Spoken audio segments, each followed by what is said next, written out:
Hello and welcome to ET Studios Designscape Dialogues in association with ETRealty. We're talking about confluence here, and just in adherence to the team, we have two wonderful architects. We have Rahul Kadri, who's a partner and principal architect at Kadri Architects, and Mitu Mathur, who's the director, GPM Architects and Planners. Thank you so much for joining us today. Thank you for having us. How would you describe your design philosophy, and how do you think it reflects the cultural and environmental context of India? Rahul, if you could take that up. So we try to design places where people thrive. So the focus is on people, and we found that what people want most is two things. One is to live with nature as much as possible, and the other is to be part of a community or be part of a friendly neighborhood of friendship. So our designs really focus on trying to provide these two things, because these two things is what our modern living, nuclear family, capitalism, whatever you call it, takes away. It takes away, being close to green, and it keeps everybody apart.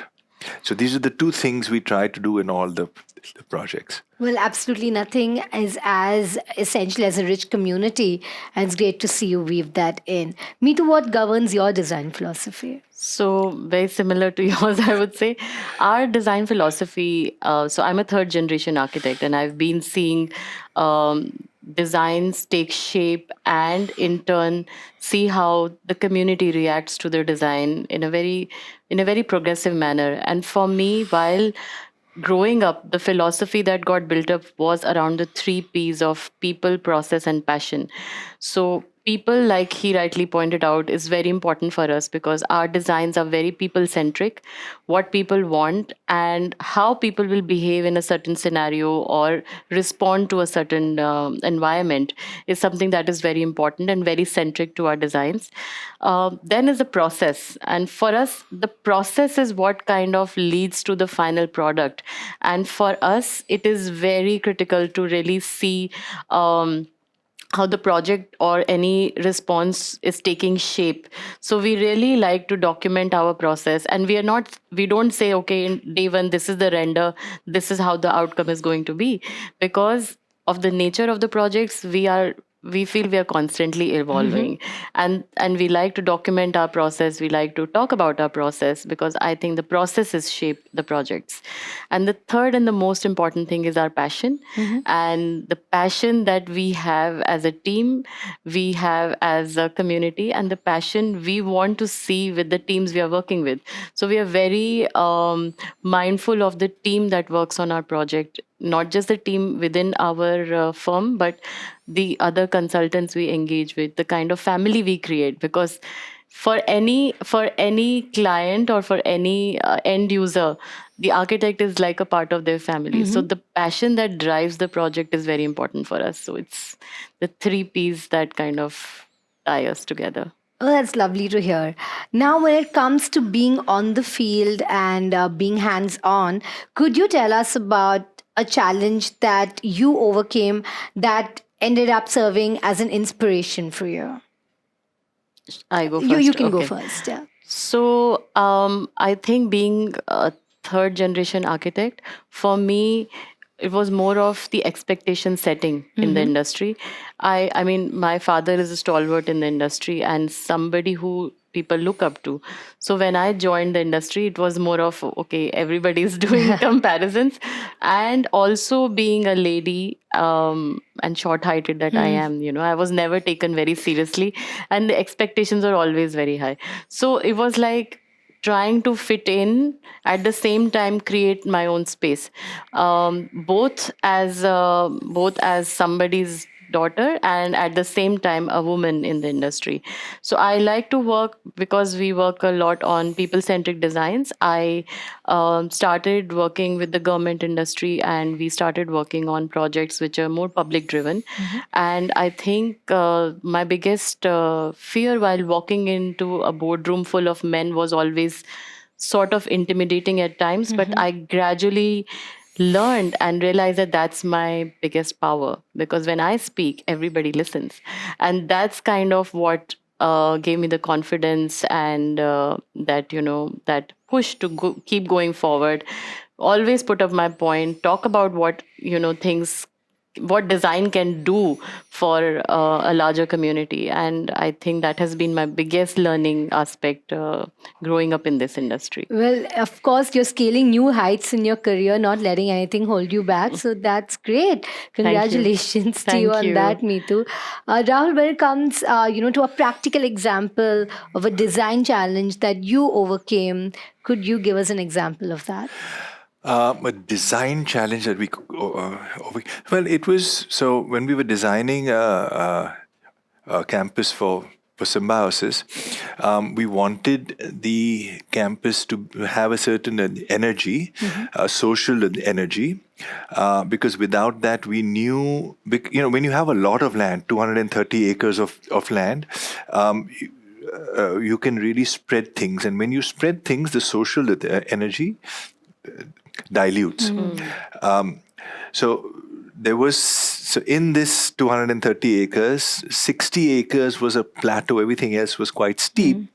And now the rules allowed us to build only ground plus two.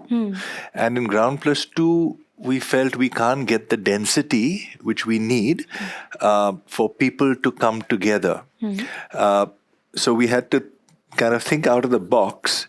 And what we came up with finally is that, okay, the land is sloping, and where we enter, it'll be ground plus two. But then as the land slopes down, below we could have many more levels, so that we get the density, and that there's more people who can talk to each other, and that community is kind of formed. So finding a way around the rules is something that really helped. And if you go to the campus now, you'll find it really buzzing. And Wow, lots of that's fun. really cool. You really thought out of the box, and you, instead of leveling up, you level down.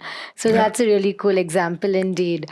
Now with the increased focus on sustainability, now it's become mandatory for every project to follow the rules of sustainability. But what are the sort of elements that you find people are incorporating more because they want to be more sustainable?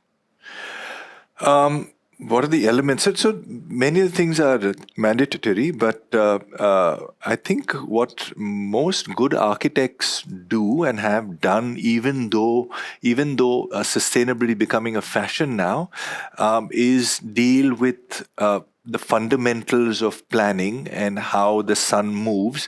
So orienting your building is the most important thing. And really, 70% of saving of power happens when you understand the orientation of the building and where you're going to get your daylight from, and where the heat gain is coming, and how you're going to block the heat gain.